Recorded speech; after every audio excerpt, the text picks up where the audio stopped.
In the summer of 1955, the first seed was sown for one of the greatest collections of manuscripts ever assembled, the collection of Martin Schøyen, the Schøyen Collection. And here we see some of the jewels in the crown of this collection.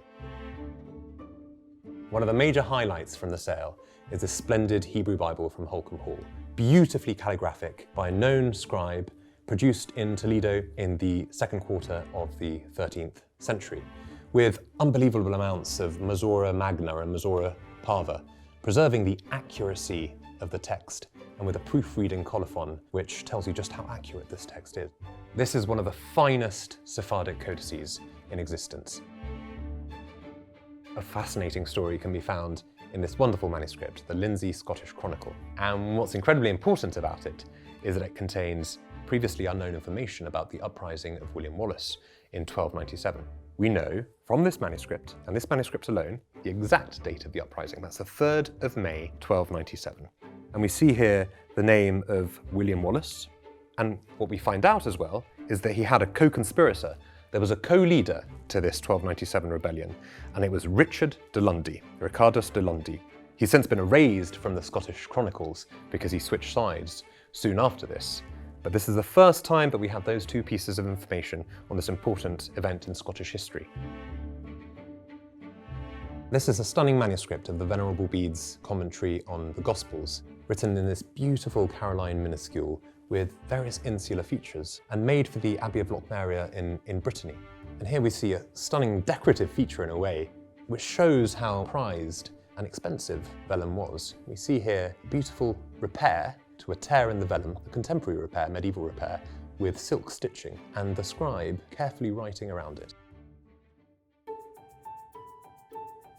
Many of these manuscripts tell fantastic stories, and that's what we love about books and manuscripts. This one in particular is a fascinating object. This is the Codex Sinaiticus Rescriptus.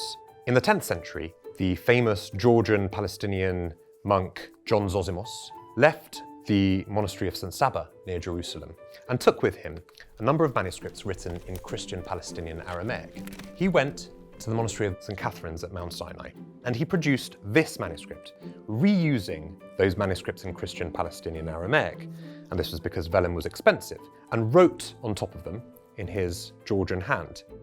The Georgian text by John Zosimos is unique to this manuscript, and also the palimpsest, i.e. the underlying text written in Christian Palestinian Aramaic, contains the earliest witnesses of the Gospels in that language.